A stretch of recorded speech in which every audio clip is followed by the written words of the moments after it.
Après la construction de l'aérogare, l'heure est à l'aménagement du parking automobile de l'aéroport international de Kolwezi. À en croire le chef de chantier, ces travaux sont à l'étape du déblayage, nivellement et de la topographie du terrain. De l'autre côté, c'est l'érection de la piste qui s'étend sur une longueur de 3450 mètres et d'une largeur de 45 mètres. La piste évolue avec la phase de coffrage. Et on est presque à PK 1600 si je ne m'abuse pas. Vous voyez les engins sont en train de travailler.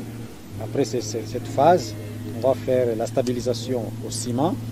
C'est à ce niveau-là que nous sommes pour le moment. Il sera équipé de balisages lumineux et de la navigation.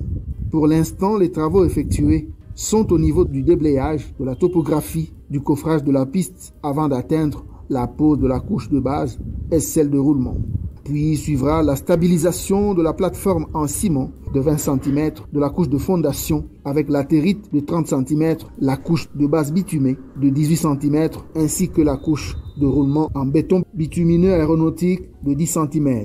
À cet ouvrage moderne qui fait la fierté de toute la RDC, une tour de contrôle fortement informatisé est associé. Un bâtiment de 2 niveaux plus rez-de-chaussée prend déjà forme. Il va incessamment remplacer l'ancien qui date de l'époque coloniale. L'ancienne tour de contrôle, c'est une petite tour de fortune qui a servi à l'époque quand l'aéroport était encore comme un aéroclub. Un aéroport des années 78 et consorts. C'était pour ces années-là. Et maintenant, nous aurons une tour de contrôle moderne, équipée et qui répond aux normes et aux standards internationaux.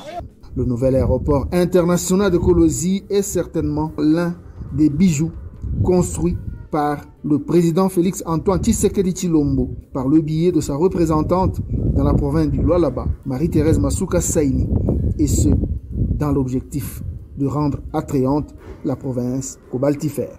Victimes de cette agression, mobilisons-nous, apportons un soutien total et indéfectible à nos vaillants FARDC et à nos institutions pour rétablir la paix et la sécurité. Ensemble, défendons la patrie et gagnons cette guerre insensée du M23, appuyée par l'armée rwandaise. Battez-la Ekolo, Bendele Koyate. Merci à tous de nous avoir suivis. Aimez et abonnez-vous massivement à notre chaîne YouTube Tribeca Media. Au revoir et à la prochaine.